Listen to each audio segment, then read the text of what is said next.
Good afternoon and welcome to the ANPARIO PLC investor presentation. Throughout this recorded presentation, investors will be in listen-only mode. Questions are encouraged and can be submitted at any time via the Q&A tab situated on the right-hand corner of your screen. Simply type in your questions and press send. The company may not be in a position to answer every question it receives during the meeting itself. However, the company can review all questions submitted today and publish responses where it's appropriate to do so. Before we begin, I'd like to submit the following poll. And now I'd like to hand you over to Mark Wilson, Group Finance Director. Good afternoon, sir. Hi, thanks everyone for joining our first IMC meeting. I'm Mark Wilson, Group Finance Director. I'm joined by Richard, Chief Executive Officer. I'm going to start by running through the most recent set of results, and then I'll probably go through these quite quickly because given it's our first IMC, then I'm sure it would be useful to go through a bit of the strategy more, and Richard will do that later on in the slides. So just a bit of an overview in terms of the highlights of the business for this most recent interim results.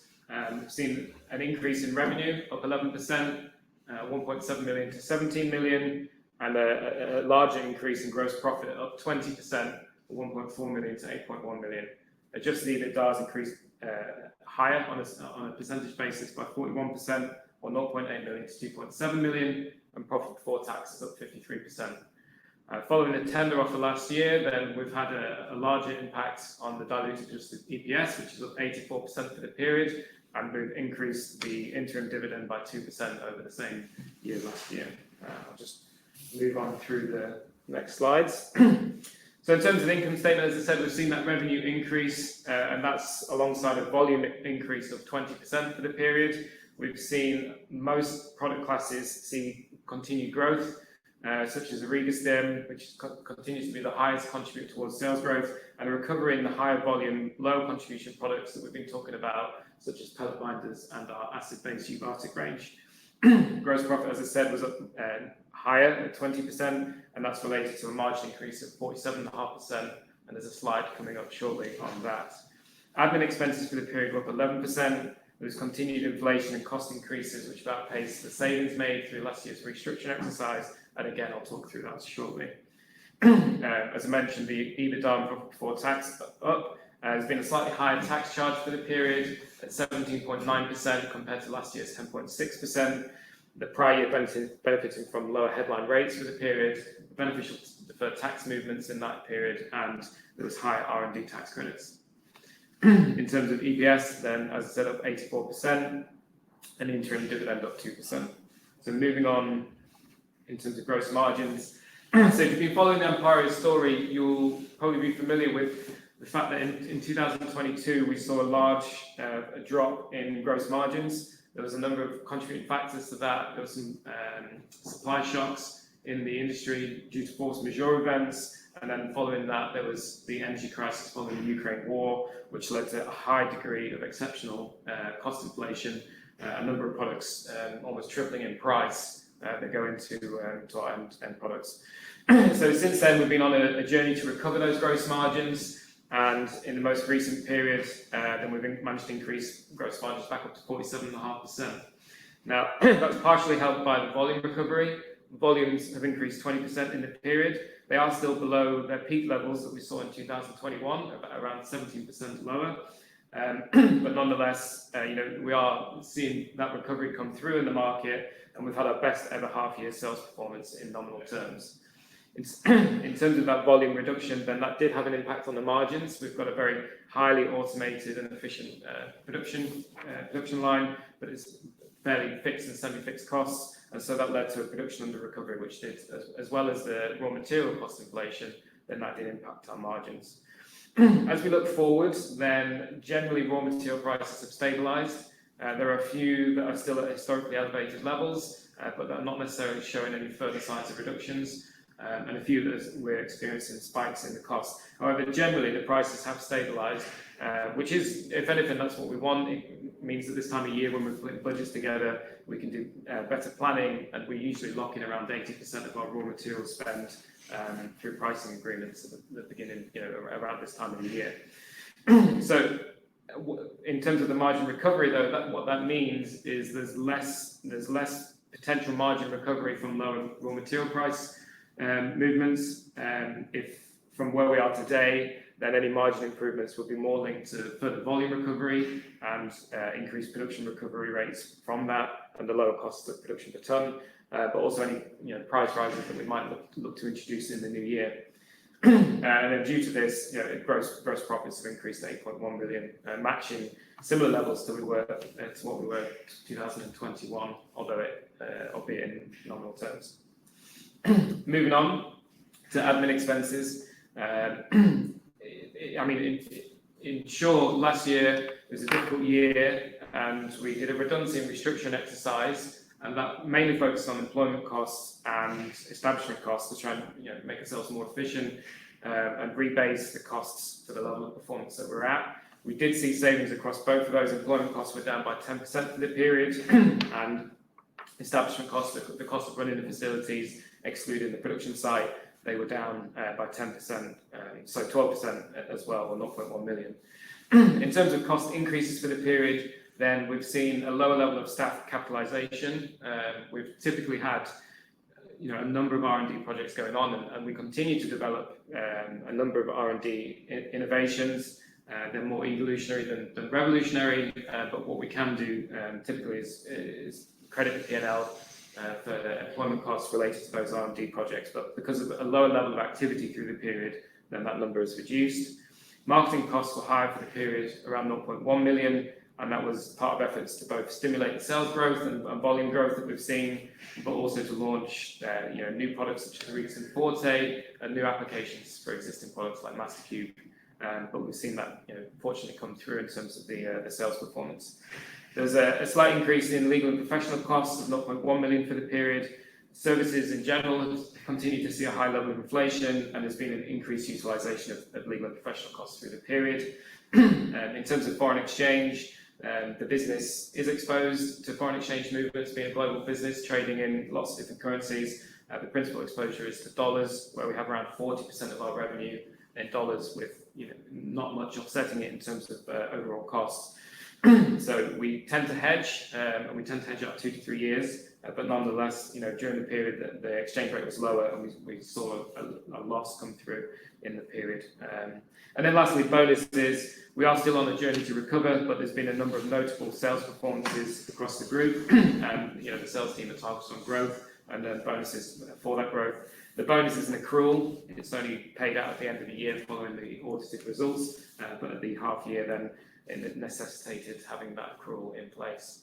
So when we look at the costs, if you exclude foreign exchange and bonus, the bonus being self-funding, as it's always based on either sales or profit growth, and the foreign exchange being a more volatile item, then on a more like-for-like basis, then administrative costs were relatively similar to last year.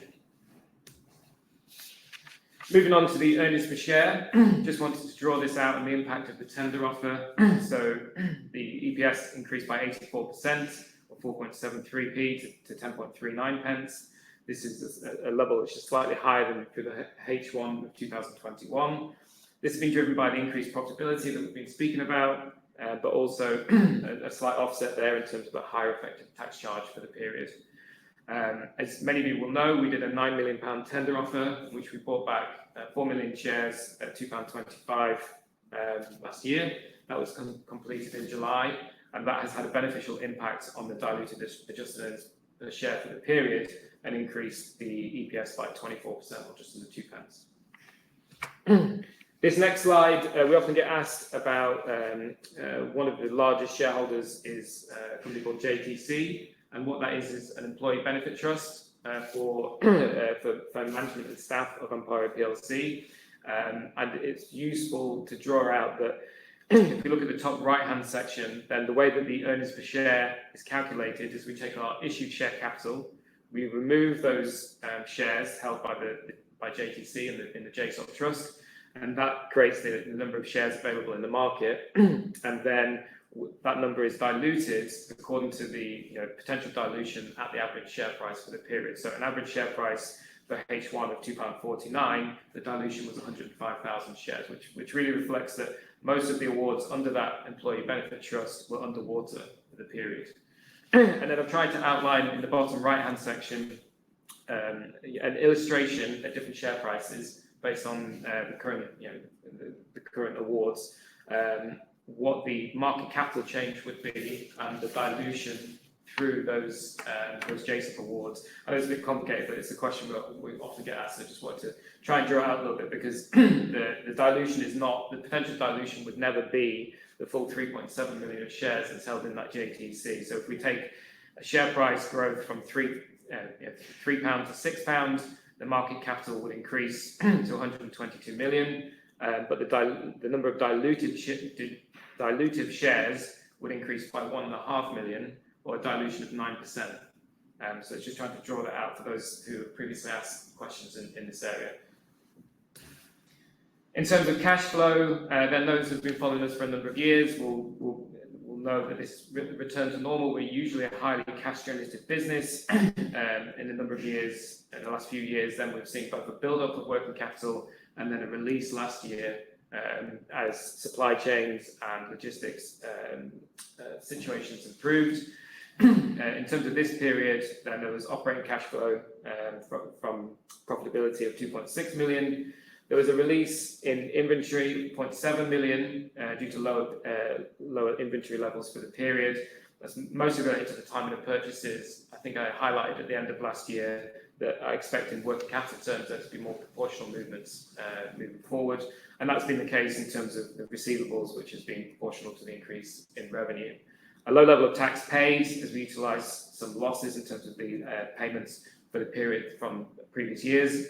And then a low level of capex for the period of just 0.2 million. H1 2023 was 0.5 million, and in previous years it's been even higher.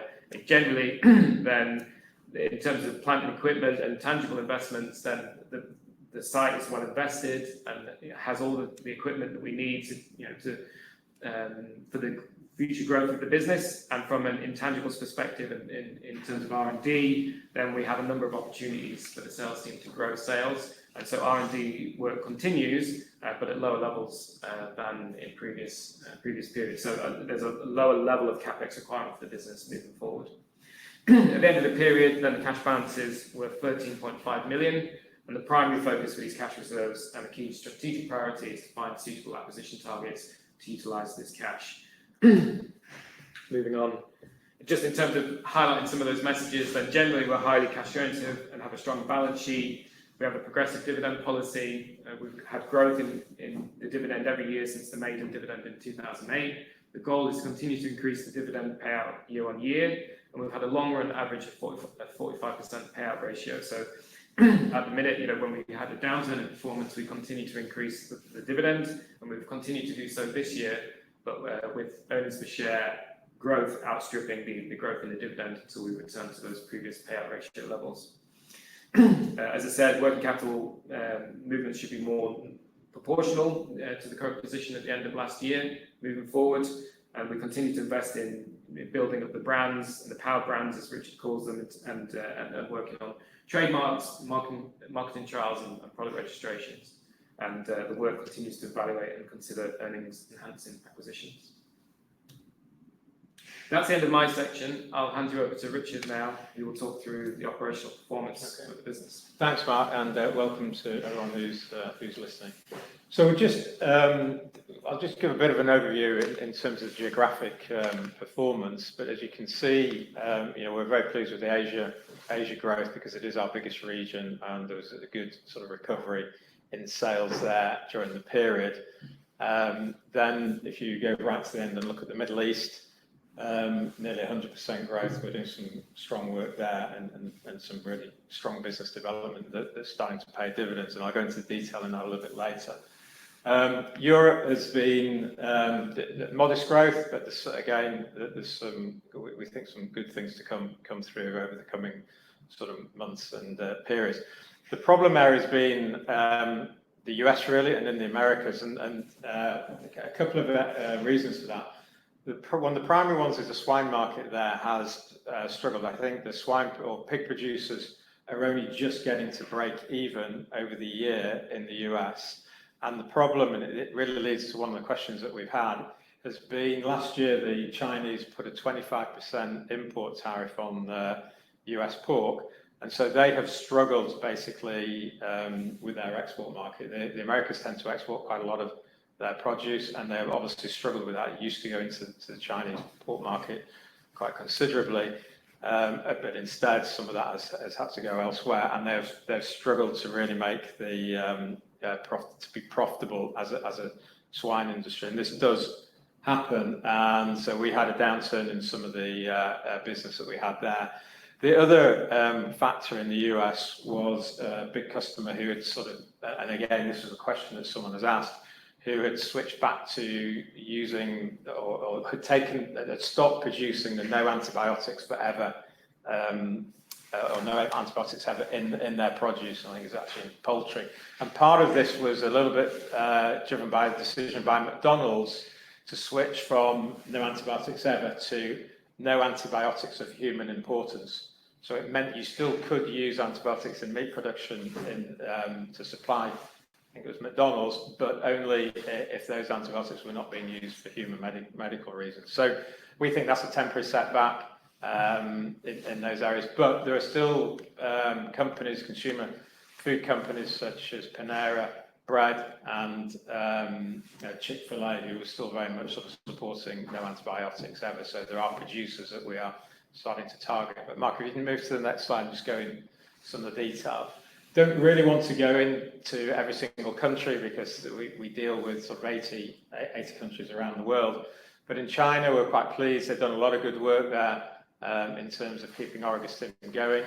And on what has been quite China hasn't been an easy market given where their economy is, and there is quite high unemployment in the youth there, in the 20 to 30-year-olds. So it hasn't been easy. We are undertaking some commercial trials for Octomega algae, which if successful, and that's both in the swine market and in the dairy market, could lead to some decent sales certainly in next year.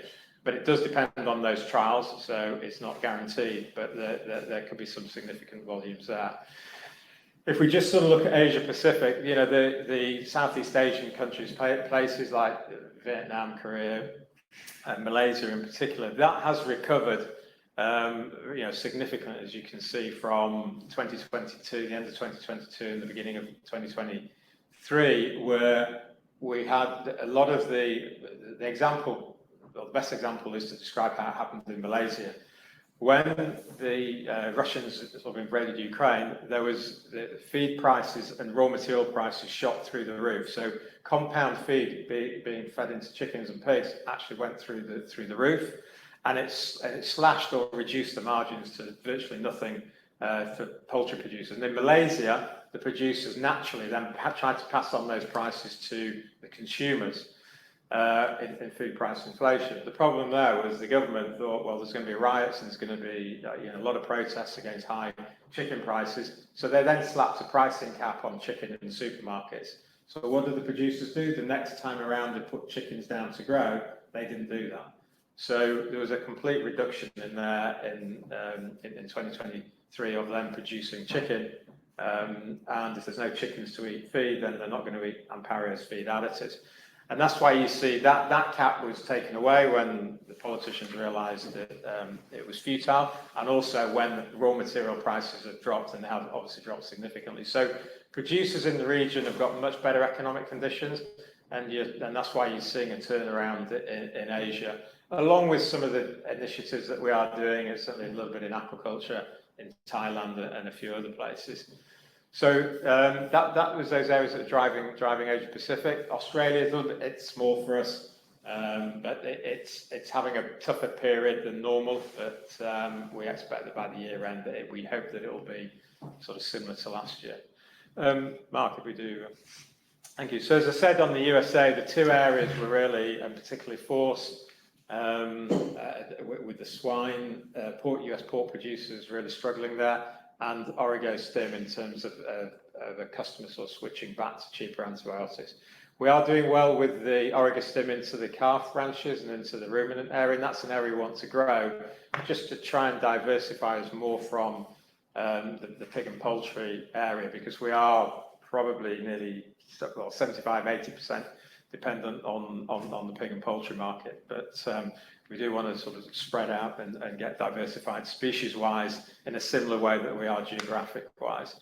If you look at South America, I mean, one of the benefits or the benefactors of the import tariff on the USA was Brazil, because Brazil had done a deal with China, and particularly on pork, and so the pork producers in Brazil were having a good time and a stronger time. We have sort of benefited from that, and it's helped to sort of support the impact of the USA business. And that's, you know, again, the benefit of being geographically diversified. There are issues, or can be geopolitical issues and trade disputes where one country may suffer, but another country may benefit. And the Brazilian deal that Lula did with Xi Jinping, and in particular Brazil prepared to take Chinese currency RMB for its pork exports, benefited their market. So I think that's really all I want to say about that. We had good sales in Venezuela. It's a new territory for us, and we hope that will continue. So just moving on to Europe, again, sort of modest growth there in Europe from a number of sort of countries, in particular Italy and Austria. I mean, Italy, in terms of the Parma ham, they're more protected because they've got good, strong branding for their produce. And so we've been supplying and into those producers. Spain suffered for us because Spain is the big volume, basically the high volume, low margin producer of pork that has to compete on the world stage. So their margins are much more tighter. They haven't got the branding that the Italian Parma ham sort of industry has. So you can see where you know, it's the same in most industries. If you differentiate, you can command a higher price and higher profitability. So Spain has suffered really because of tough conditions for pork producers, but it's also quite a competitive local market there. The UK sales were down with a customer that sort of we lost, or a small customer we lost in acid-based eubiotics. However, it was a very competitively priced piece of business with us, so the gross profit impact was low. Actually, since then, we used to have quite a big high volume user of acids in the UK a couple of years ago, that I think was doing about 2 million of sales, and that was for cleansing or basically decontaminating oilseed processing husks. And that customer a few weeks ago has sort of started to reorder. We're sort of trying to find out exactly how long this will continue, but it was a welcome that, yeah, for 18 months we haven't really had any business with them, and then some of that business comes back. And that's what you do find. Occasionally you lose some customers for various different reasons, and then further down the line these customers come back on. Mastercube has been a focus for us, and in terms of pellet binder, and I think I'd sort of mentioned either in the last report or the previous one about us getting into the pet food with that product. And I'll talk a little bit more about Mastercube later on. And then Origo Stim has done, you know, continues to do well, as Mark says, and it's a high value add product. It's but we also got the organic certification, which goes under the sort of name of FIBL in Europe. So we hope that we can support that business, the sales of that product further into Europe. So I think the next slide is the standout performer. And really, you know, this has been a year of it's been a few years of transition, because we did used to do quite a lot of tender work here, which was high volume, low margin. But we started to move about 3 years ago. The regional director there started to move more to getting higher margin business and more with better products. So he initially got the margins up over the last few years, but now the volume's starting to come in, and there's a couple of areas because of that. Saudi, we've got a new distributor there. It took about a year to sort of get the registrations in place, but now they are using Mastercube, generally because the feed there is very, very dry conditions, and because there isn't as much moisture, they need something to bind those pellets. And we've also posted some strong growth in Egypt. And there are a number of sort of initiatives, Turkey, India, and Iraq. I mean, India, obviously, with our partnership there, has grown and helped, and there's more to come from that. And I know there's a question on that later, so I'll go into a bit more detail on India later. So that really just gives an overview of the countries. We trade in 80 countries, or around about 80 countries around the world. because we need that for geographic diversification, where some go up, some go down, and it can change within a 6-month period. So just to sort of, as some of you may not have seen these slides or listen to myself and Mark when we talk about the strategy. So we sort of term it focus, drive, broaden. So we focus on what we're good at. So we are in a niche area of specialty feed additives, and we want to stick in that. We don't want to get into compound feed. So we work on standardized formulations and branding, where we can get a clear competitive advantage and where we can prove that the product works. And that's why we do the marketing trials, either with university institutions or with reputable big customers who want to try it, and then we can maybe publish some of those trials and use them, or the trial data, use it for marketing. Consistency is important, that customers can rely on that product delivering the same performance to the animal, and that's really why Orego-Stim is the market leader in this area, because it is very, very consistent in its performance. We've moved probably quicker than any other sort of feed additive business to be more to market ourselves and to be more natural and sustainable products. So we exited out of certain products we used to do. We actually did some antibiotic growth promoters, which came from the Meriden acquisition in 2017. We exited out of that business, and I think that was about 1.7 million of sales that we got out of that, because we said if we are hoping to help producers reduce the amount of antibiotics they use, we can't be also selling them to our Philippines distributor.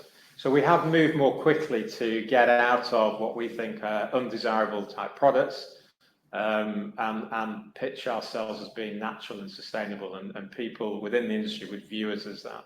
I've spoken about sort of the large marketing trials and product registrations to support what we do, and having a local sales team means that we can get behind and focus our products and the technical sell in front of the customer. And what we found out with using distributors, and we still use distributors, but alongside them we will have our sales team. But some of our distributors can't do the technical sell, aren't always focusing on our products. So in 2016, we decided that we would start to build out a network of regional sales teams and put down wholly owned subsidiaries. And that's what we mean by sort of focusing on our products, our value proposition, and our sort of sales approach. And centralizing global production not only delivers that product consistency and quality, but also high operational gearing, which you'll have seen coming through in the numbers in the first half. So we just go and I can show you a few examples. I don't know, can we click on that link? Will that work? No, it won't. Okay. I think you'll probably see on the website that Vimeo link, there is a video that shows 20 different batches of our natural oregano oil. And the problem when you use natural products is you get variability because of the seasons, the different fields that they're growing in. The way that we grow and the way that we steam extract the key components, it means that we can get very consistent, and that's basically grass chromatography, sort of fingerprint. And what you're seeing with carbachol, thymol, p-chymine, white terpene, those are key active ingredients that do some good. So carbachol is an antimicrobial, so it will kill things like gram-negative bacteria such as Salmonella and E. coli. Thymol is a probiotic, so it helps to promote the probiotic effect in the gut and improve the gut microbiome. So this is the oregano that we oil. No one else has this in the market. We work very close with our supplier. We know all the way back to the agronomy and the strain in that agronomy to get us a high yield. And they make sure that we get that consistent reading on every single batch that we produce. And I have had vets in Mexico come to us and say, when I've put my customers' pigs on your product, they seem to perform more consistently than anyone else's. Other competitors would just tend to buy oregano from different suppliers and blend them together. So really you should think of the oregano oil in Orego-Stim as a malt whiskey compared to a blend whiskey. And that has a lot of benefits in terms of, say, product efficacy, consistency, and the number of different applications it can be used in, because we've got a very broad range. Those are just think on there you just see 5 compounds. There are over 100 in our natural in a natural oregano oil, and there are some benefits that we don't even know that this oil can do, and that's why when Mark says that we tend to be evolutionary doing development and evolutionary development and research, it's because we know that orogostin can do a lot more. And one of the things we've done with orogostin forte is combine it with another phytogenic, and it's doing some really good work in the aquaculture space. So that's what we're focusing, and the focus is getting this product that is top class, consistently performs. I think, Mark, the next slide. And yeah, we spoke about orogostin forte. It's just a little bit about our marketing and what this can do. We have the interesting thing on this bit of work we're doing, and our sales director is actually out in Thailand visiting shrimp farms now who are using the product. It has inhibited the growth of a particular Vibrio species that is now quite prevalent in the shrimp industry, certainly in Thailand and in Asia. And we've done that without antibiotics. And what's happened is this Vibrio species has now become resistant to some of to the antibiotics that are being used in aquaculture. So, essentially, orogostin forte, it is probably the first line and the last line of defense in terms of Vibrio, and we are trying to get the trials marketed and out there and show the customers of this thing. And certainly, it's continued. It still delivers a performance and good performance and a return on investment for the farmer.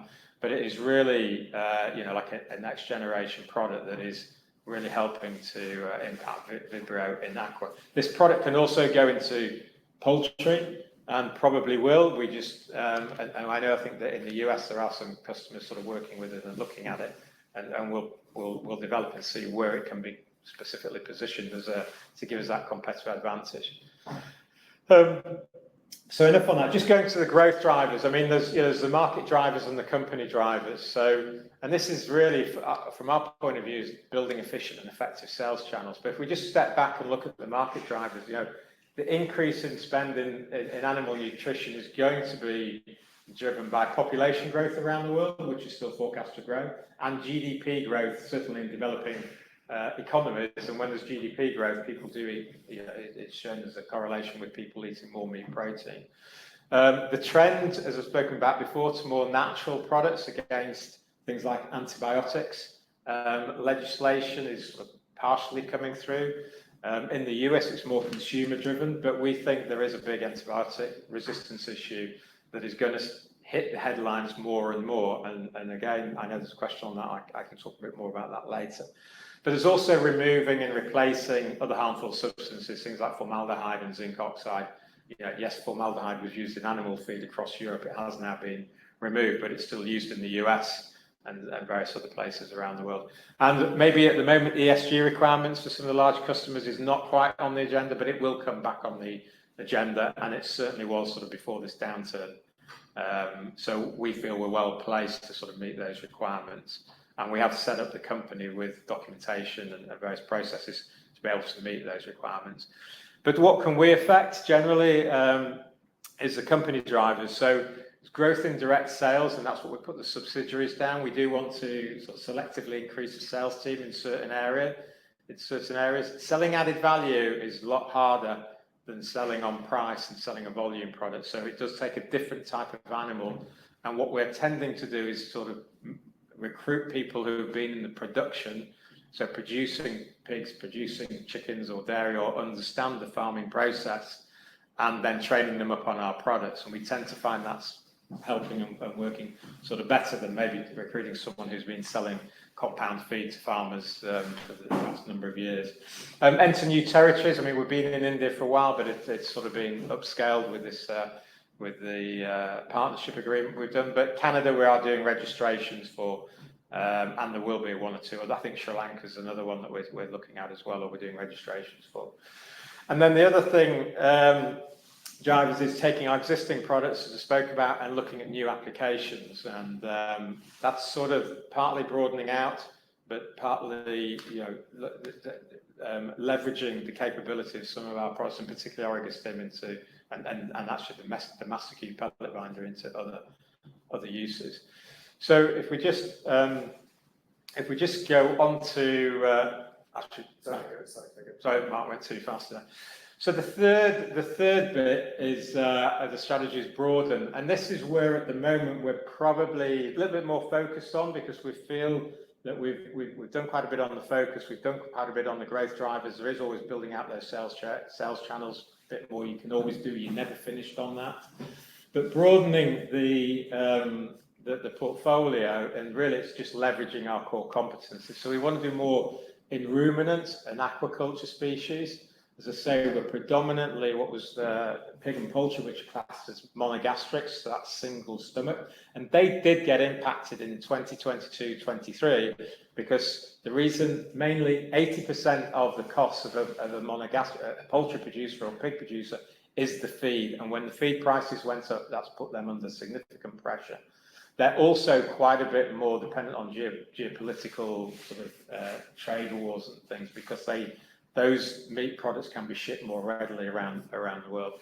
So getting into more ruminant and expanding out that, and aquaculture is important. Pet sector as well. We are working on and trying to feel our way and get more pet sector customers, but also feed and raw material segments and hygiene and processing aids. And I'll say a little bit about that later on. That's things like Mastercube. And when I just spoke about this UK organic acid customer coming back that was using it for cleaning the oilseed processing husks, then yeah, that's what I mean about cleaning and hygiene and feed and raw materials. And then trying to broaden another product range, but sell it through the same channel. If you take Orego-Stim, when we bought that business in 2012, the sales of Orego-Stim have quadrupled, or probably more than quadrupled since then. If we can find another sort of product group, and this would require an acquisition in something like probiotics or enzymes that we can sort of sell alongside our range, it diversifies and broadens out our range, but it also would give us the expertise to sort of sell these products to some of our existing customers and new customers. And then there's getting to the smaller farms and that direct sales platform. So there is work to try and look at how we can do that, getting a cost-effective channel to serve smaller customers. We do have the online business. It's small volumes at the moment, but actually it has increased in the UK, well, in the UK and Australia, where we have an online platform. It has increased year on year. But farmers aren't quite ready just to switch over and use an internet sort of ordering system. We think of, eventually some of these smaller farmers will, but they still do sort of go through some of the branch network. So I think just to try and emphasize and explain what we mean by broaden, and where we're doing that on the next slide, if you see there, we're 36% in what we call the broiler, the meat, the chicken meat producers, layers 25%. Swine down at 22. The dairy is currently 7, but probably growing and maybe a little bit higher than that. Now I think this is a couple of years old, but we do want to grow out the dairy and the aqua, and aqua's probably now a bit higher as well. And if we can balance those out, then it would have, obviously by growing dairy and aquaculture, not by shrinking the other segments in terms of volume, but it's growing those other segments will just balance out and give us a more resilient business if there's problems in the swine and the poultry market. And we've got plans afoot to sort of try and do that. So that's on the species mix. If we just look at the product mix again, you'll see, I think this was for the whole of 2023. I think there's a slight change on that in the first 6 months, because the acid-based eubiotics have come back. So Orego-Stim, that was 40% of sales for the last year, I think for the first 6 months it's now about 36%, but that's after a 20-odd% growth in Orego-Stim. So it's just that we've had some pullback on the organic acids, which was a welcome pullback in the last 6 months. But we do want to try and Mastercube we've got high hopes for, potentially Optimiga, and we do want to try and grow those just to again diversify and spread the risk across a number of different product areas. As a company in this industry, we have quite a broad range and quite well spread. A lot of companies focus on maybe just an oregano or phytogenics type product or organic acid or just toxin binders. So we are quite broad, but we do want to try and add to that and again, leverage our core competencies with another 1 or 2 product groups. So I think just a little bit about MasterCube, because there's quite it's not just in the animal feed and pelleting process or even in the pet sector that this has got opportunities. We're also identifying equine, and we are doing tests, I think in Austria and Germany, where they use a lot of wood pellets for heating their homes as a sort of, I think, as a renewable energy source. There are trials going ahead for MasterCube in wood pellets and actually fertilizer pellets. There is a company trialing that and testing that for fertilizer pellets in the UK. But on wood pellets, because it's a natural product, they are looking to see what is left in the ash. Is it minimal and is it environmentally friendly and it's not leaving any toxic waste? And that's what MasterCube is doing. So that's why we're working with it in the pelleted feeds, in wood pellets, but and also focusing on pet and equine. So it's not easy to get pellets to work well, and you do need quite a bit of expertise in that to get it working. It takes quite a long time to get it working in through the process.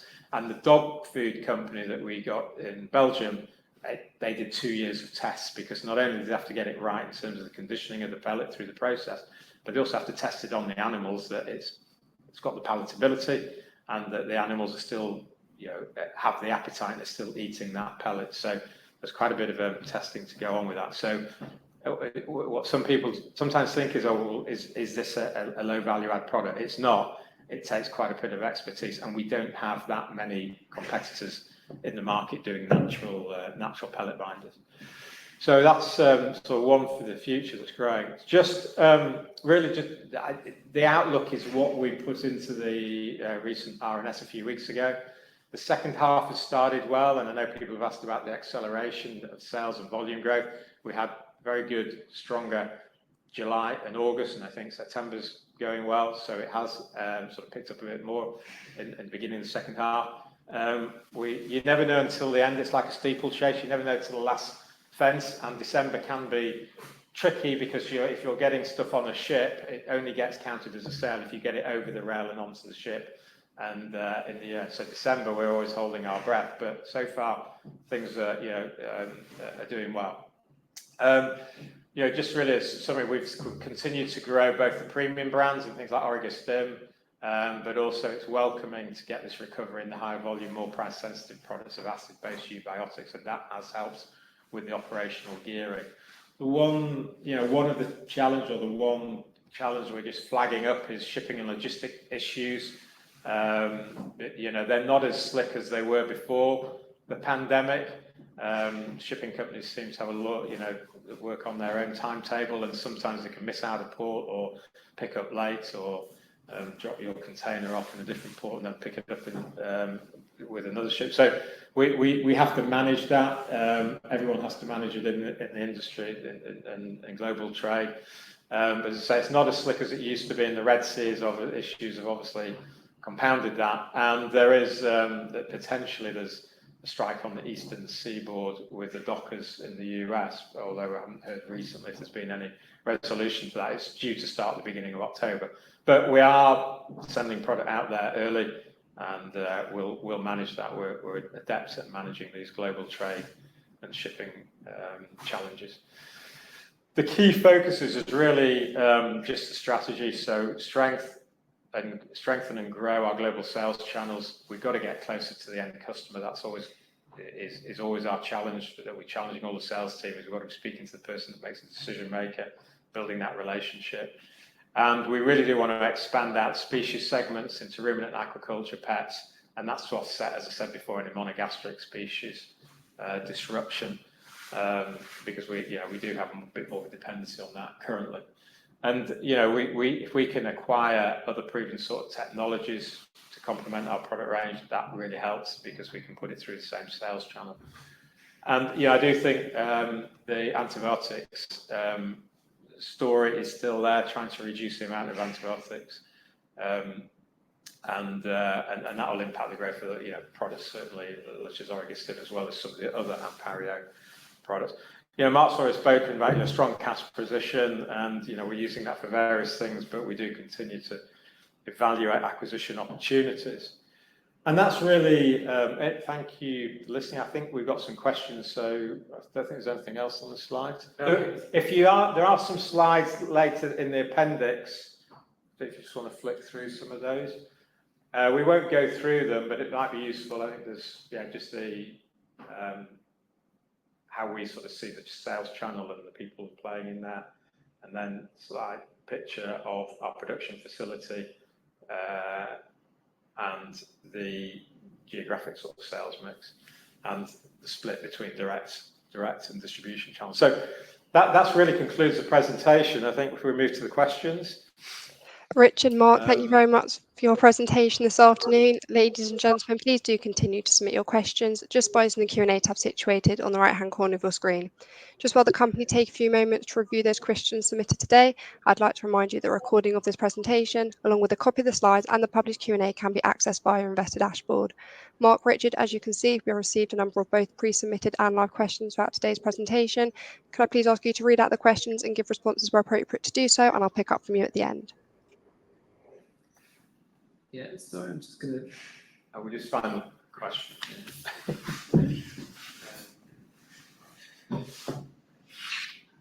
Bear with me, I'm just trying to find the Q&A I had a second ago.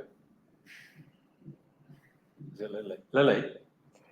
If you just press escape there, Mark, and if you've got a blue little bubble on the bottom right-hand corner, perhaps if you just click on that for me, that will expand. Okay, yeah, thank you. Okay. Pleasure. Yes. So I'll do that. Yeah, in terms of will the threat of increased trade tariffs between major EU, US, UK, and Chinese markets for the likes of pork or beef pose threat to livestock rearing and as an extension to feed production? Yeah, look, there will be an effect. There always is, but it's very difficult to sort of predict precisely how it will play out. I think I mentioned about our pig business, pork business suffering in the US because of the 25% tariff on US pork imports into China. It is what tends to happen in certain countries or regions where they will struggle because of a trade tariff, but then there's a beneficial effect somewhere else, and that's where we saw in Brazil. So I think there will be pluses and minuses, but I don't think it will affect ANPARIO because of that geographic spread, and that's why we try to mitigate against it with that geographical diversification. But in the knowledge that the trend for meat protein consumption is steady growth, so if people are eating meat protein, then these animals have got to be fed. It will just be where are they going to be reared the most, and which country is going to get impacted. And we are cognizant, that we, generally the pork, poultry, and beef sector is the one that gets impacted more by geographical disputes. Why? Because it's easier to transport those. You can't transport milk so easily. It's powder you can. It's not as easy to transport the aquaculture side, although shrimp you can a bit. But in terms, and then layers and eggs, you can't really transport the eggs. So the ones where they're more regionally, locally based, and they tend not to suffer from geopolitical sort of disputes. But this is why we also want to broaden out into other sectors. So hopefully that's answered your question. And we go on to Mark. Do you want to do the next one? Yeah. So the next question is, what are the key raw materials for the business, and how do you safeguard your supply chain? Key materials can include essential oils such as oregano oil. For the phytogenic range of products, there's organic acids such as formic and propionic acid, and a range of natural gums and various minerals. We have strong relationships with the particularly important suppliers. They're all important, obviously, but some slightly more important than others. And where they are particularly important, then we'll have long-term supply relationships and agreements, and that would include exclusivity periods as well. So try and protect it that way. Most of the materials are available in a global commodity market, We focus on choosing long-term partners that can deliver quality materials. It's not about getting the cheapest, it's about who can deliver the quality of product that we need to give that consistency and performance of our products. And that also have good availability and logistics and a reasonable, sustainable price for both us and the supplier. Richard, if you want to answer the next. No, legal and professional. Oh, sorry, is that me? No, yeah. Sorry. Yeah, so the next question being, your recent results update referred to increased spend on legal and professional. Can you please elaborate? So in terms of the increase in legal and professional costs, and I said before that there's been a high level of service inflation for services such as legal and professional. But alongside that, there's been an increase in utilisation on these services, and that includes ongoing work that, from me and Richard on identifying and analysing potential M&A targets. So that, as well as high inflation, there's an increased utilisation, including looking at M&A targets. Yeah. Next question is, how do you think about the potential size of the opportunity with MasterCube around the pet food market? I mean, yeah, we think it's significant. It does take a long time, though, to get into the pet food company and do extensive trials. And I think, as I said, the one we had in Europe in dog food was 2 years, not nearly or over 2 years. So it does take that. We are working with someone about it in terms of equine trialing for equine in the US. But it's also, used in the aquaculture markets, and particularly shrimp pelleted feeds. They need to have longer stability because those pellets are at the bottom of the pond, waiting for the shrimp to come along and eat that. So they have to stay in the water and have that integrity for longer. And if you want to ship, traditionally shrimp feed producers would have been using what's called urea formaldehyde, which is basically wood glue. But if you want to send shrimp into the European market or into the US market, you can't really use urea formaldehyde. So a natural pellet binder is one to use, and MasterCube is up there as one of the leading ones. So we do think that there is a quite significant potential opportunity for MasterCube. It's a natural product of the future, but it will take some time to do the business development into these bigger companies that will do extensive testing. I think, the next one is number 5. When you reference the H2 has accelerated of H1 so far, what has been driving that incremental acceleration? Well, as I said, sort of July, August have been strong, and partially that is driven by this recovery in Asia, which is our largest region, so that does help us drive the whole company, and that's really down to sort of better economics for producers and a few business development initiatives that are coming through. Also, the Middle East, we've got a new distributor on board, and he started off with some strong volume, and we hope that will continue. What's also happening in the Middle East region is places like Saudi want to become self-sufficient on meat protein production.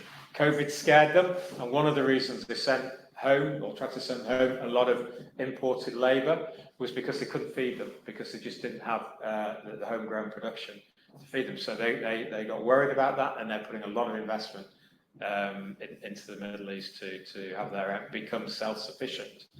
And then our Indian partnerships perform well, and there's, as I say, some other sort of specific business development initiatives that are starting to bear fruit. So Mark, gross margins. Yeah, moving on to the next question, so that's number 6. The gross margins have historically run in or around 50%. Is 50+% a reasonable target for the business as you look into 25 and 26? I talked through a little bit of this earlier in the presentation, but the group did produce margins of 50% and higher for several years. Since H1 2022, as I highlighted then, we saw that drop to 42.1%, and we've been on a journey to recover to those previous levels. During this period, it's a difficult period for the agriculture market, then the focus was initially on maintaining the pound gross profitability, trying to balance out volumes and sustaining those customers through that difficult period. But over the last 12 months, we've been able to see that improvement in gross margins return, and pound gross profitability increasing significantly higher than where it was previously. We're very happy with the progress that we've made to achieve 47.5% margins through the first half of the year. As we look forward then, as I said before, raw material prices have generally stabilised. and margin improvements here will be more driven by sales mix improvements, volume recovery, and any potential selling price increases. There are potential headwinds, as I talked before about the exposure to the US dollar, but also any unexpected raw material price movements that we're not aware of currently. So the focus is now on driving the volumes to deliver growth in overall gross profit and to benefit from that operational gearing. And so in margin terms, we're looking to maintain the current margins and hopefully we can continue to improve on them, but with a bigger focus on sales growth. And then the next question, how far through the volume recovery are you as of H1 2024? I think I said this earlier, in terms of tonnes sold, because there's a difference between the amount we produce and sell due to the stocking up of the subsidiaries. And in terms of tonnes sold, we're still around 17% below the peak levels achieved in 2021. In 2021, we required a multiple shift pattern to produce that level of volume. But due to continued efficiency measures and automation in the plant, then we're now able to work on just a single plant and produce that level of volume. Okay, so question 8, could you give some context around the India Saifi VetMed partnership and potential ambitions you have for this? Well, we have high ambitions for a number of reasons. I mean, currently we were just working with Origostim, and they can do, and that we send out a concentrate and then they dilute it down and effectively package it into smaller package sizes for their end market. We are also looking at organic acids. Potentially we had our operations director and engineering and safety quality team out there looking at how they could do other products and produce it for the local market there. But what's interesting, I was there in August and they've got a very ambitious poultry sector. They really are just producing for the local market, but they have the ambitions to be the next Brazil. And I think through investment and modernisation, they really do want to be a major exporter of poultry products around the world. And we want to be in at the beginning of this trend, and we think we are with this guys. Very good partnership. They're also, it's important to know the UK government is in, discussions about a trade deal with India, which would boost their shrimp industry. And again, that offers opportunities for ANPARIO in Mastercube and also Origostim Forte. We're also looking to use or other products in partnership with them, but also as well as them supplying into the East Africa region from India. It makes a lot of sense because there's a lot of Indian nutritionists, vets, technical people who work in the East Africa region, and we just feel that supplying through this partnership will be more effective getting into that region for us. So question 9, Optimiga Alga, which trials are you running in which regions? At the moment, the big sort of trials and the big potential is in China, and that's for both on the pig and the dairy side.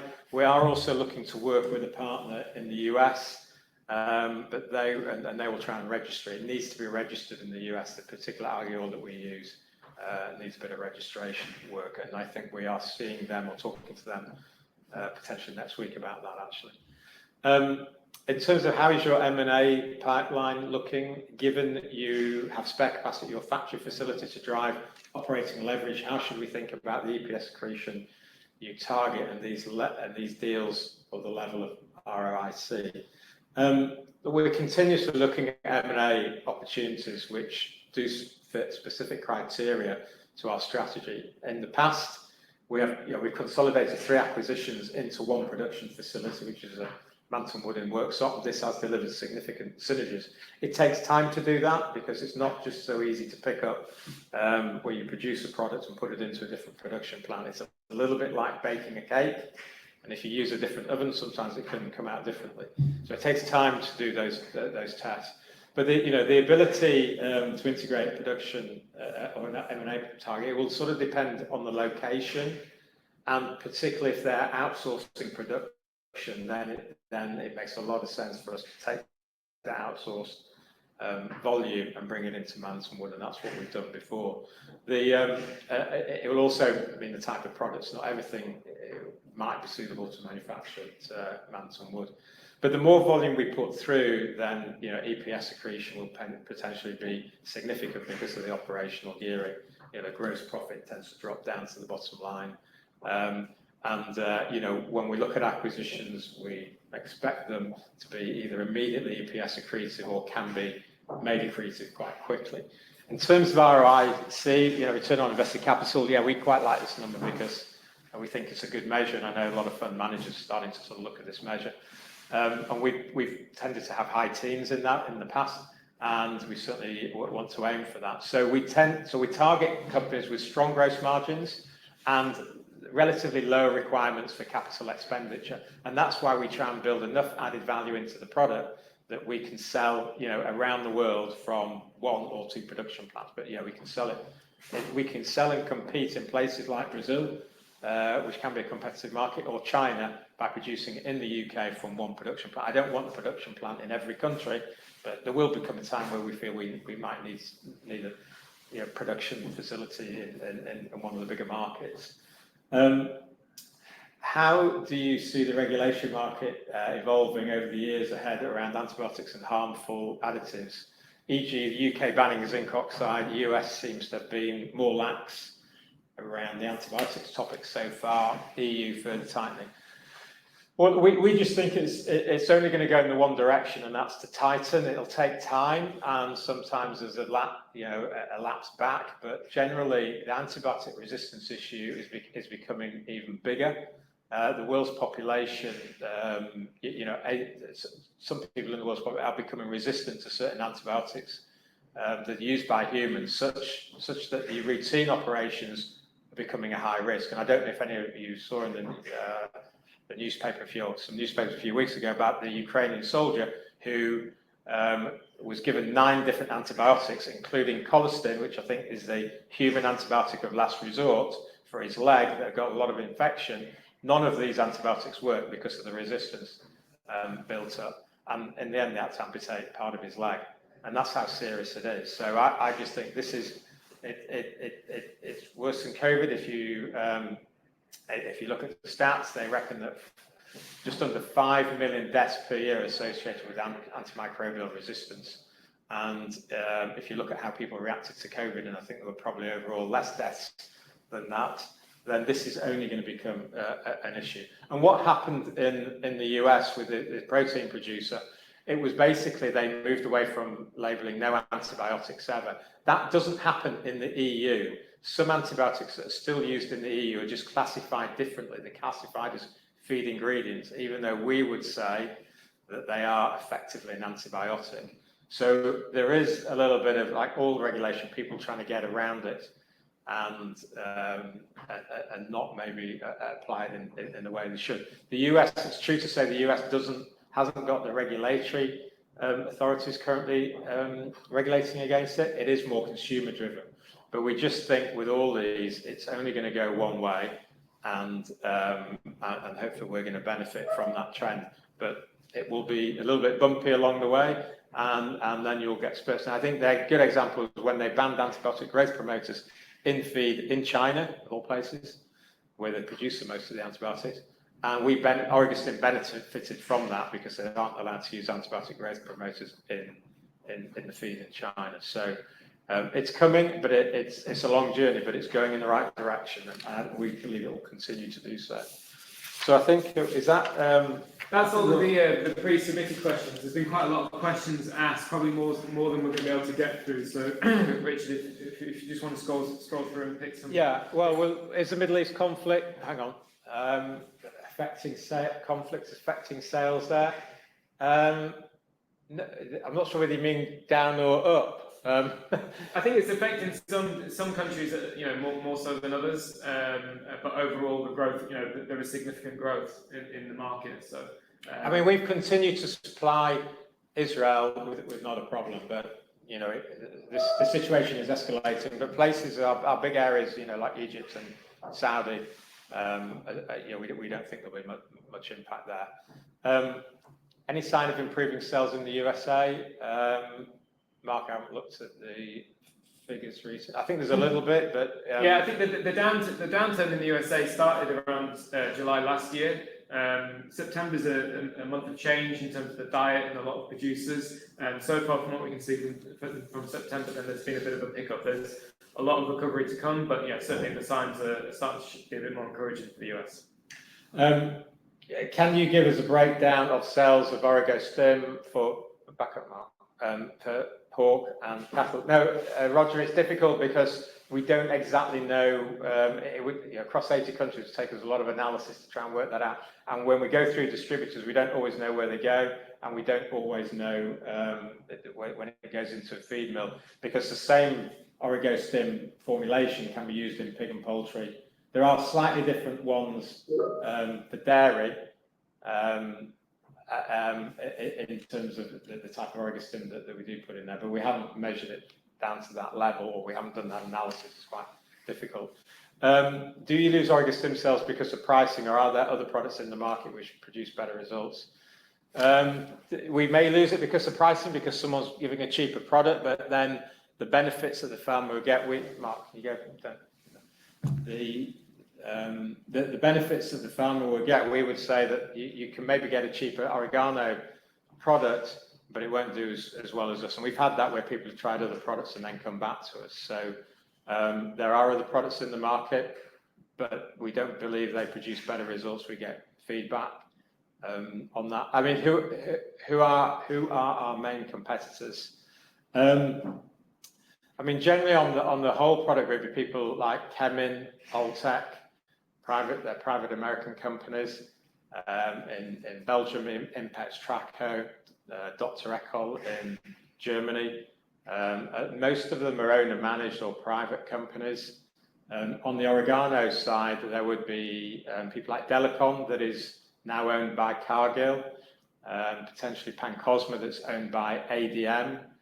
And then there are a number of other, EW Nutrition, that is owned by a big German family. So we do have other competitors, but Orego-Stim has got the strongest brand name, and we believe it produces the best results. I see sales of force products in Canada where they introduced EU-type regulation. Is there any realistic of these regulations being introduced in the US? If so, at federal or state level? Yeah, not yet. The US still is using formaldehyde, whereas I think in Canada they're not, and that's why we feel force will do it. But we feel at some point the US will start to, formaldehyde is a carcinogen, and we feel at some point at federal level it may get banned, but it's not imminent. Andrew C, this is number 19. Can you talk a little bit about trends you see in meat consumption? Do you think this will increase with the things like lower interest rates, and do you expect to see this growing in some countries as they become wealthier to offset any structural decline in certain countries? If people have more disposable income, then they will spend more on meat, protein. I think you'll see probably that in potentially if there's a turnaround in places like McDonald's. We do see pork across Europe consumption probably will remain subdued for a while, but we do see that over the long term, with more disposable income, people will spend more on meat, protein, and particularly products like chicken and eggs in particular, and fish, aquaculture as well. We feel that some of those will, but they tends to come back, and we feel that will happen. I see H1 increase in 100% in sales of Salgard. My reading is that this is an acid-base eubiotic and hence a commodity-type product. If that is correct, do I assume this increase in sales is unlikely to be maintained? No, Roger. In terms of Salgard, it's a little bit confusing in that we mention acid-base eubiotics are more price sensitive. They're not what you'd term as commodity. If we take liquid acid of things like propionic acid, formic acid, we blend them, buffer them, and put them onto a powdered carrier. So we make a niche product out of them. Formic acid is liquid. Yes, it's a commodity, but we put some added value in. It's just that we do sometimes maybe describe it incorrectly by saying it's a bit more commodity type or more price sensitive. It is still added value. It's just not as added value as something like Orego-Stim.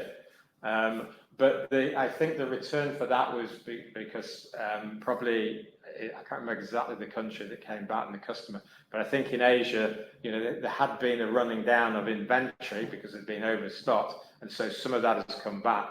So we do see the sales of that is likely to be, or should be maintained, going forward.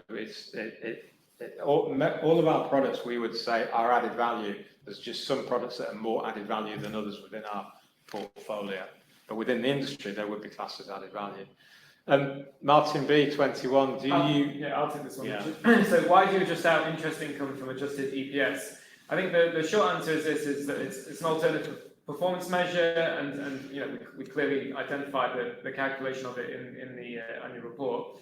What I say is, how we see this is the interest income doesn't reflect the underlying operating performance of the business, and that is what we're trying to show through that diluted adjusted earnings per share measure. Now, lots of people have lots of alternative performance measures, and some companies have none. We're trying to really reflect the underlying operating performance of the business and how much cash we've got in the bank, particularly when we've got more cash than we need.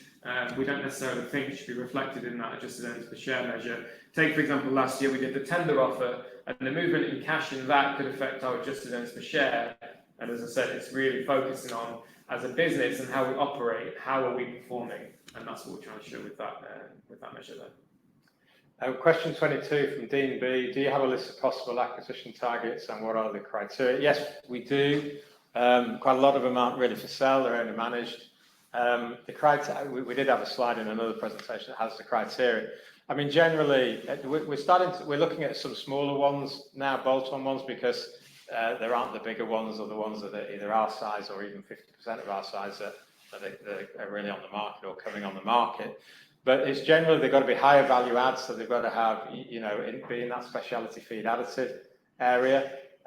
So if it can add a product group to us, as I spoke about on that broadening part of our strategy matrix, or if it's in a species and help with the species or help us to get to the smaller business, then we would do that, and we would tend to look in more stable jurisdictions such as Europe, the US. We had looked at something in Brazil, but we just felt it's not easy doing acquisitions in Brazil and managing assets in Brazil, period. So we're sort of happy to go infrastructure light in Brazil, where we have an office and we have a sales team and we use third-party warehousing. But the criteria generally trying to add value to what we do, broadening out the product range. If we can find, certainly a company where we can consolidate their volume into ours, then yeah, that ticks quite a lot of boxes. But there's also others where we're trying to diversify, spread it, broaden the product range, as I say, broaden the species mix and maybe the geographic mix. Andrew C, 23, do you see pressure in the market from larger companies that can benefit from their size? We don't see pressure in terms of necessarily pricing. We would see pressure in terms of they're a bigger company, they're better known, so it's like some vets or nutritionists may say, well, we'd buy IBM. No one ever got sacked for buying the IBM mainframe computer, but where's that mainframe computer now? If you look at Apple, Microsoft, and all those other companies, I think we have better products because we're focused, like a surgeon, like a heart surgeon or an oncologist. We're not a general practitioner like some of these bigger companies. So we feel we have better products we can deliver, but we do, because we're smaller, we probably don't always have the presence that we would like, and globally, and we have to build that into the ANPARIO brand and just keep building it either through acquisition or gaining more customers. So if we're a bigger company, then it would help, but that's what we're trying to aspire to. But it doesn't, we don't get the pressure in terms of pricing. It's more because of just the presence of a bigger company. Hopefully that's answered your question. 24, Martin B. Richard, I'll take this one. So is the 0.4 million bonus accrual expected to be sufficient for the full year in line with Shaw's estimates, or will an additional bonus be needed in H2? So nothing's been paid, it's just an accrual, but it's prorated for the period. So that reflects the amount that, if you at the end of the 6 months and extrapolating that performance forward for the rest of the year, then that's how much was due. So if the same performance continues for the second half, then the bonus would increase. It wouldn't necessarily double because of the way the mechanics work, but a higher level of bonus would potentially be required. But in terms of the Shaw's estimates, then that is for a repeat of the first half performance, and all of the bonuses are self-financing. They're all based on sales growth and profit growth, so that it should be fully covered in terms of what we're expecting for performance. What is the market opportunity for OrgoSim in Europe? We think it's still good, and particularly with this sort of organic registration, that will give us a bigger opportunity. We do have competitors in Europe that are on mainland Europe, so we do have to compete with them. But we have some good distributors certainly down in places like Austria. So we still think there's an opportunity for that. I mean, Europe, the EU have said that they want to have, I think it's 25% of production as organic. There's no way they're going to achieve that because they just couldn't get the raw material in terms of organic. But the ambition's there, and so we think we can ride off the back of that. So that will help. 6 countries. 6 countries in MEA have taken orders in H1. Will this continue? I think that's the new potential reference in new countries. Yeah, well, they haven't ordered in the last year, so it depends on the country. But generally, I hope they continue to order if the product's working for them. So I don't think they just ordered for the year, and that would be it. They would probably expect them to order later on in the year as a second order. So, but we'd have to check the specifics on that. D&B MasterCube highlighted as being trialled in a number of new markets. How is that going? Well, the equine one in the US and the Chinese one, it's not the Chinese one, it's Otsumig. The equine one in the US, it's just started, or it started a few weeks ago. It has been tested and trialled extensively in Ecuador by a big aquafeed producer who says out of all the natural ones they've tried, MasterCube has come out on top. But we are sort of waiting to see if they start to order it. They had a few issues themselves, financial issues themselves, in terms of what was going on in Ecuador. So they're in a bit of turmoil, but that is we do feel that sort of just reinforces how good MasterCube is, and so we think the trials will continue to feed back that MasterCube can be used in a number of different applications. 29, Roger F. You talk about acquisitions. Can I go on the basis that it would be impractical for you to buy a non-European company, and indeed it would be a stretch to buy a company on continental Europe for you to buy a non-Europe?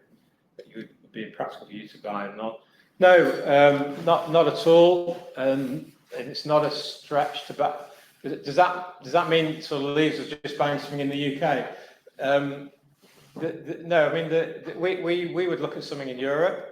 We'd look at something in the US. We'd look at places like Australia, Brazil. We wouldn't be, as I said before, we did look at something in Brazil. And we wouldn't be looking at probably things in China and Pakistan or places. Now, if we do one, then don't hold me to this, but generally we want them to be in more stable countries where we can understand the business and where it supports the business. So, but actually, a lot of the specialist feed additive companies are based in Europe and some in the US. There are quite a lot in Europe because with Europe moving more to removing antibiotic growth promoters early on, then the specialty feed additive business sort of develops sooner rather than later. So no, we're not averse.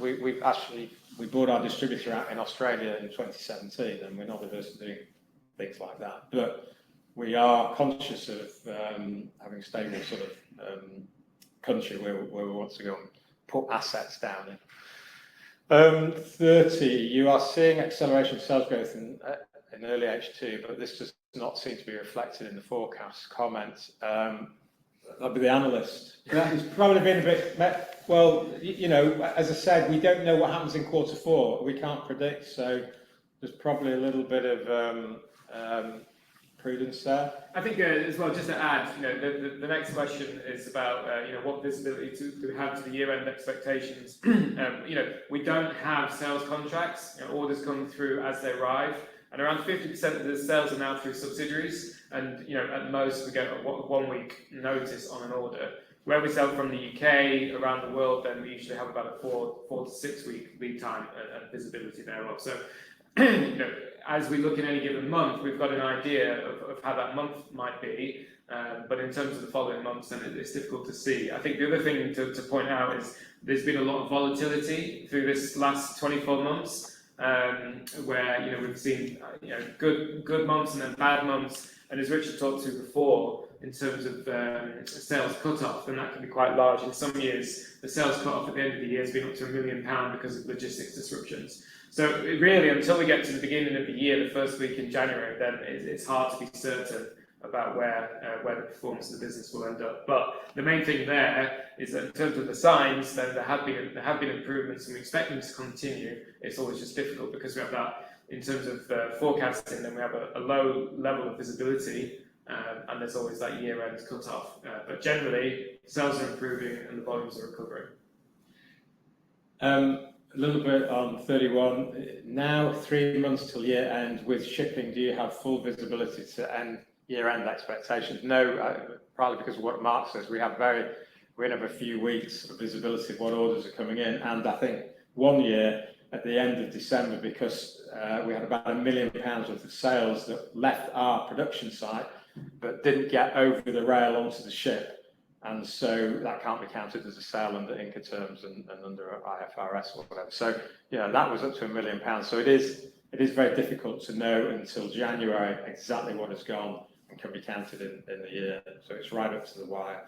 Can you tell us more about the US large veterinary group? Yeah, they're a swine veterinary, and they look after, I can't remember how many, maybe 150, 200,000 sows. That they look after. They have put our force product on their list, and they like it because it's not compared to formaldehyde, which other people use out there. It is not carcinogenic. So we're gearing up for that, and hopefully they're going to go around and start specifying and putting that in terms of preventing PRRS outbreaks on farms. So, but they go and they look after and they manage quite a large number of pig producers out in the Midwest. Who are your main competitors, and are they in the areas where you are, and are there any areas where you're a market leader? I mean, our main competitors are listed before, like Alltech, Chemim, and the area we'd probably say we'd be market leader in. I mean, it's quite difficult sort of specifying some of the sizes of the market. So a natural oregano product, yes, we probably are. Certainly the brand is recognised as a market leader. It's difficult to know other people's volumes. I would say Mastercube is well recognised as well, but there's a lot more growth to come from that as people move to natural pellet binders. But we really do work in niches, and if you look at an organic acid, that covers a broad area of types of products. So it includes our types of products that are more added value, all the way through to just liquid that they may spray on the feed to try and kill salmonella, but it won't do anything in the gut of the animal. So it is sort of working more in niches, and I think hopefully I've listed some of those major competitors that we deal with. But we also have some local competitors in certain local types of countries. So if we were operating in Brazil, we would have our global competitors there, but there will be one or two. There will be a few that are locally set up as well, and we have to try and compete with them. But we compete by building strong power brands and having the best products that are most efficacious. Let me just move on. 37, Martin T. What do you see as driving ANPARIO's increasing sales and profitability? Is your overall target market growing? What is driving your competitive advantage? Are these business features you can further improve going forward? Well, just in terms of driving is getting obviously more market share, working with more customers. The overall target market, yes, they are growing in terms of phytogenics. They expect toxin binders to grow because of changing climate conditions. You're going to get more damp, moist, wet, and if you've got more damp, moist, wet conditions, you get more fungal growth, which cause toxins in the grain or the feed, and that requires more. So toxin binders are set to grow, and I think to a certain extent organic acids are. So the end product markets are set to grow.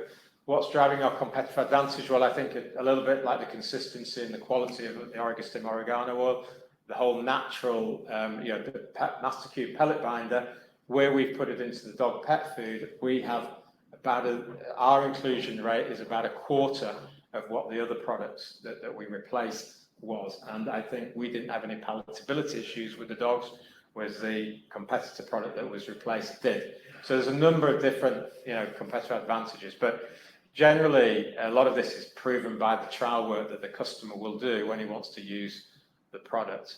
Are these business features you can further improve? Going, yeah, I mean, we're always trying to improve the product to make it more effective, or look at a new application. Just number 36, Filippo. Good afternoon. Congratulations on the results. Thank you. Is it possible to have guidance on revenue and margin for 2025? Yeah, I mean, we don't, as a management team, we don't publish expectations. Obviously, there are market numbers out there available, and we'll know more about 2025 as we go through the budget process in the coming weeks and months. But generally, we'd be hopeful to see continued recovery in sales volumes, margins, as I spoke to before. If they stay where they are or slightly increase, then we'll be happy. But certainly, we're very much going to be protecting them from where we've got them to. But it's more about driving that volume growth, and we hope to see more positive momentum through next year. But yeah, we don't provide management expectations.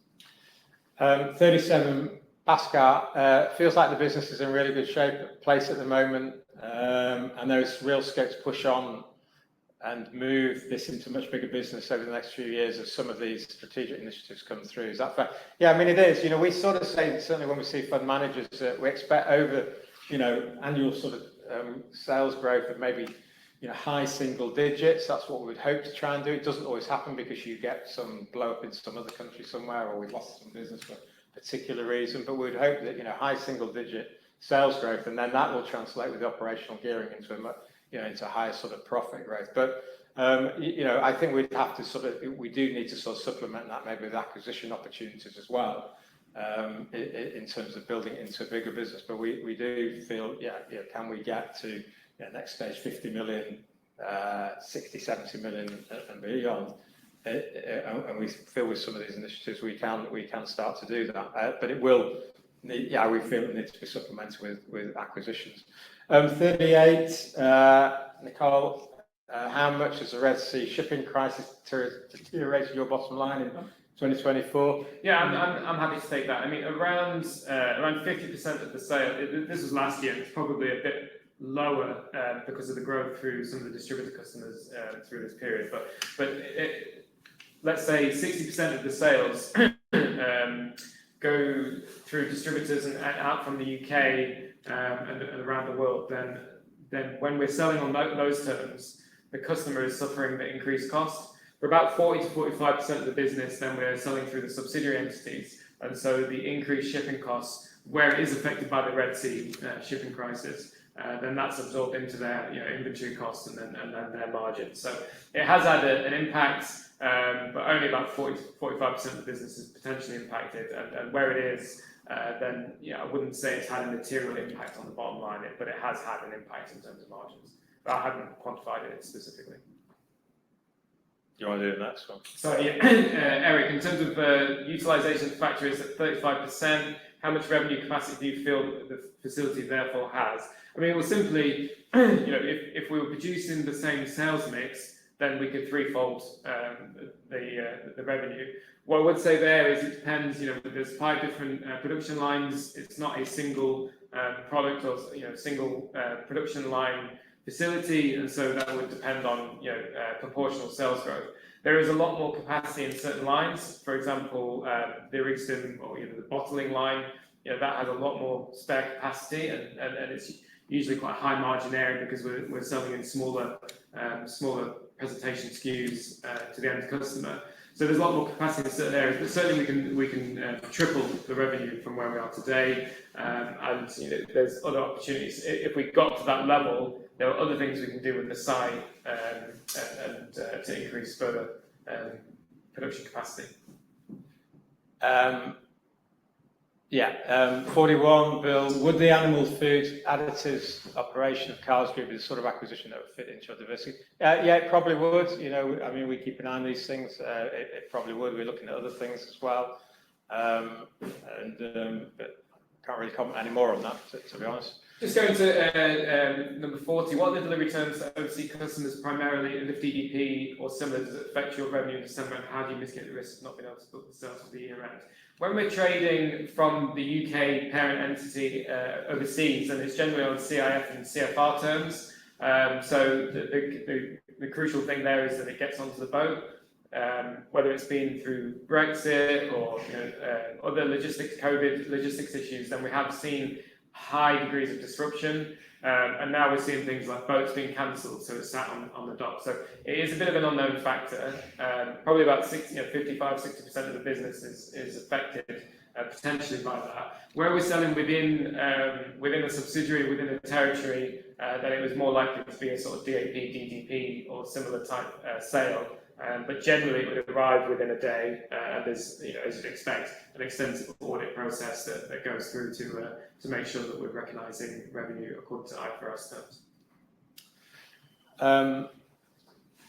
Yeah, 42. What are the competitive threats, and how and will you address these?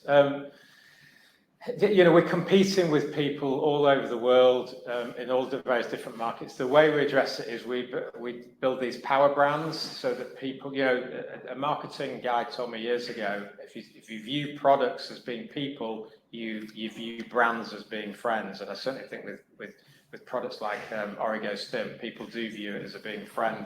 They can trust the product. So it is all in the branding, making sure that we keep a step ahead some of the competition by evolving our products and looking for new applications.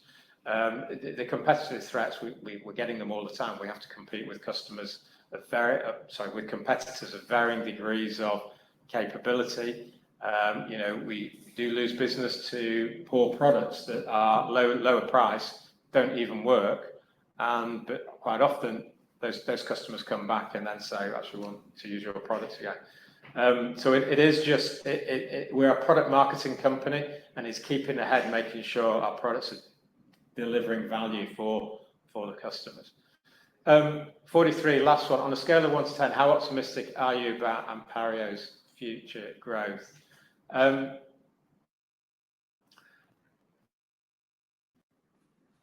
Is that it? I don't know what's happening there. I think we're still on, Richard. Oh. So I think it's just the connection to the screen. Sorry.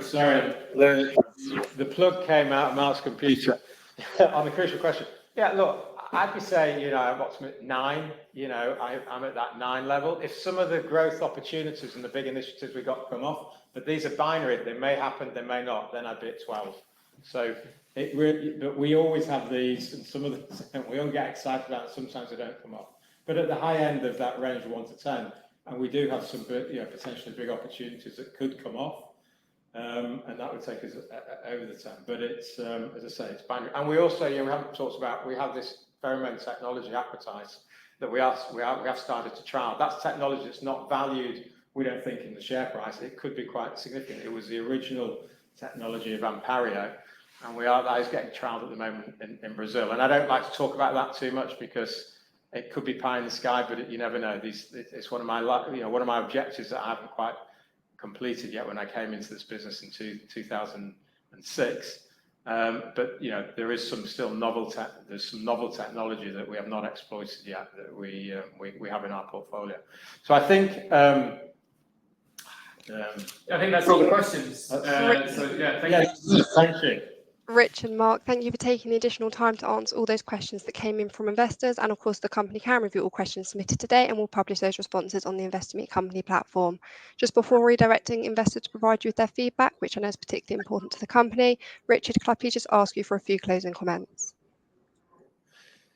Yeah, just, this has been a company that has consistently sort of delivered and performed. It's cash generative. We have a strong balance sheet.